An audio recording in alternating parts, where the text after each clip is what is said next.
This is Kev Dog, and you're watching Bitchin' Rides Done Right. Duh. This car was already built by Strictly Street Rods. He got wiped out in the four-way You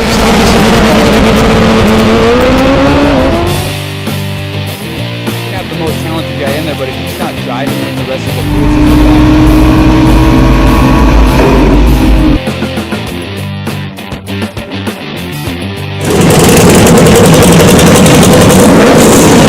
this show, top 5 in America.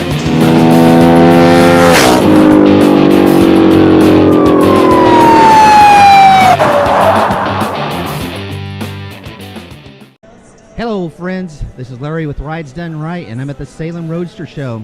I'm with Dennis. Dennis, nice to meet you. Thanks, sir. Larry, my pleasure. We're here looking at your Bonneville. We saw this thing come in. We knew this was a car we wanted to profile. Why don't you give me a little specs on the car, the year, make, that kind of stuff? It's a 1958 Pontiac Bonneville, 389 engine, tri-power. Rebuilt it over 4 years. It's almost stock. Original car. And the one thing that I've noticed, that, and now I wouldn't know what's true to stock and what's not, but I did notice you got aftermarket wheels on it, and I don't know that the white wall tires were maybe that tall either. No, the white wall tires, I bought new wide walls. And the wheels came off of a Pontiac Trans Am, some years newer than my 58 Bonneville. And not what you would necessarily expect with this era, but boy, do they look right on the car. Thank you. So let's go over how the condition of the car was when you bought it, because this is a car that you restored, that you actually restored from the bottom up. That's right, Larry. I bought the car. Actually, I had this same car in 1962, a long time ago. And after I retired, it went on my bucket list, very high on my bucket list. So I found this one in Cincinnati, Ohio, a real rust bucket. I bought it out there, had it trucked out to Washington, and we started the rebuild. So, rust bucket's always good news for the builder. Let's talk about, his name was Scott. I met him yesterday. How did you pick Scott? A friend of mine has a beautiful I think it's a 53 Chevy pickup truck that Scott rebuilt for him, and it's absolutely perfect. And so he introduced me to Scott Bennett of Custom Body in Spanaway, Washington.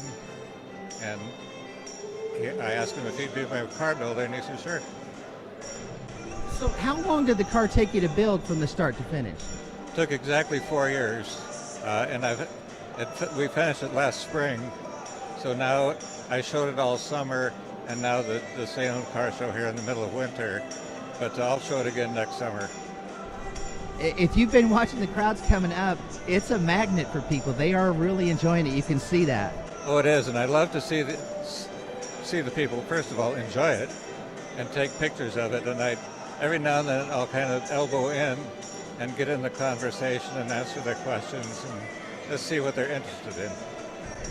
One of the things that drew me to the car is it looks so nice that I thought it's got to have custom stuff. I mean, a lot of the things from the older car era, you think, they're not going to have that kind of cool styling. Things like the raised area in the back of the roof line and stuff, and how they put the fake vent right over the window. Those are great accents. And what did you do anything there with that? Yeah, the fake vent that's actually on Impalas and the Pontiac Bonneville back in the 50s, it's a fake vent. We changed that over to the third brake light, and so that shows up very nicely.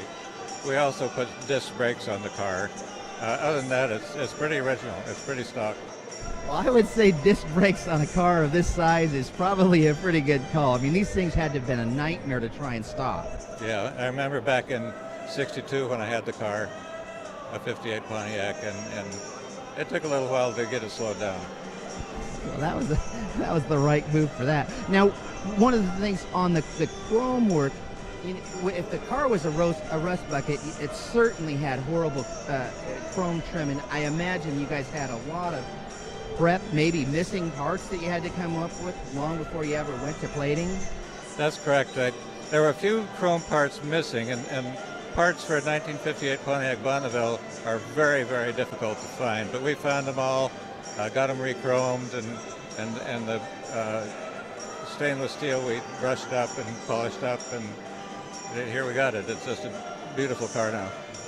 One of the things too that I noticed is that the paint on the car really pretty, real deep, the colors of green that are on there, but yet they look like they're kind of era specific, you know, to what it could have been that year. They are era specific, but my other one is green on green, and this one with the revolution of paint quality over the years has increased so far that this is just more brilliant colors than my 1962 one, and this has a pearl cover on it too. So the paint really stands out and glows in the dark. Well, it's something else. I personally am not a green guy. When I saw this thing come in, I could not keep my eyes off of it. It was one of the cars I saw early on that I said, I will be chasing this guy down to try and find out about the car. Like I said, I would have swore that it would have had more custom stuff, and it's really cool to understand that even back in these years, the designers could come up with something this pretty. Well, yeah, it was the era of Kennedy and the rockets and things. And you see all the rockets on the fenders and kind of aerodynamic and just it's a 60s or 50s car, late 50s car, and just a car of the era, and I'm just in love with it. Well, it turned out beautiful. I thank you so much for the interview. Thanks, Dennis. You're very welcome. Thank you. And we'll see you guys next time.